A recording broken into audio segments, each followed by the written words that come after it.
MLC కవిత అరెస్టుపై కిషన్ రెడ్డి కీలక వ్యాఖ్యలు చేశారు. ఈ కేసుతో బీజేపీతో ఎలాంటి సంబంధం లేదని తేల్చి చెప్పారు. తప్పంతా మీరు చేసి బీజేపీని విమర్శించడం కరెక్ట్ కాదన్నారు. తెలంగాణకు మేలు చేయడం కోసం ఢిల్లీ వెళ్లారా, లేక తెలంగాణను దోచుకున్నది చాలక ఢిల్లీ వెళ్లారా అంటూ ప్రశ్నించారు. చట్ట పరిధిలోని ఈడీ దర్యాప్తు చేస్తుందన్నారు. అవసరమైన ఆధారాలు సేకరించాలని ఈడీ చెబుతుందన్నారు. కవిత అరెస్టుపై అయితే ఆయన కీలక వ్యాఖ్యలు చేశారు. తెలంగాణ సంస్కృతి సంప్రదాయాలను బీఆర్ఎస్ అధినేత కేసీఆర్ నాశనం చేశారని ముఖ్యమంత్రి రేవంత్ రెడ్డి మండిపడ్డారు. ఎల్లప్పుడూ సంస్కృతిని ధ్వంసం చేయాలని చూస్తాడని చొరకలంటించారు.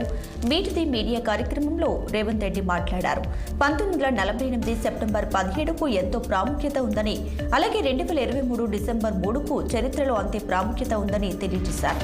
1948 సెప్టెంబర్ 17న నిజాం రాచరిక పాలన అంతమైందని, 2023 డిసెంబర్ 3న కేసీఆర్ పాలన అంతమైందని చురకలంటించారు. మా వారసులే అధికారంలో ఉండాలని నిజాం నవాబు కోరుకున్నారని, అభివృద్ధి చేశాను కాబట్టి తానే అధికారంలో ఉండాలని నిజాం కోరుకున్నారని, నిజాంలాగే కేసీఆర్ కూడా రాచరికాన్ని తేవాలని చూశారని ఎద్దేవా చేశారు. వారసుని సీఎం చేయాలని కేసీఆర్ అనుకున్నారని, వారసత్వాన్ని తలపై రుద్దాలని చూసినప్పుడు తెలంగాణ సమాజం ఏకమై తీర్పు ఇచ్చారన్నారు.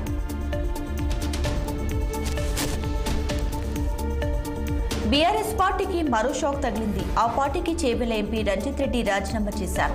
త్వరలో ఆయన కాంగ్రెస్ లో చేరబోతున్నారు. ప్రస్తుత రాజకీయ పరిణామాల నేపథ్యంలో బీఆర్ఎస్ కు రాజీనామా చేసినట్లు చెప్పుకొచ్చారు.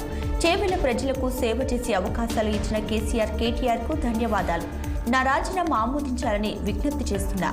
బీఆర్ఎస్ లో సహకరించిన ప్రతి ఒక్కరికి కృతజ్ఞతలు అని రంజిత్ రెడ్డి స్పష్టం చేశారు.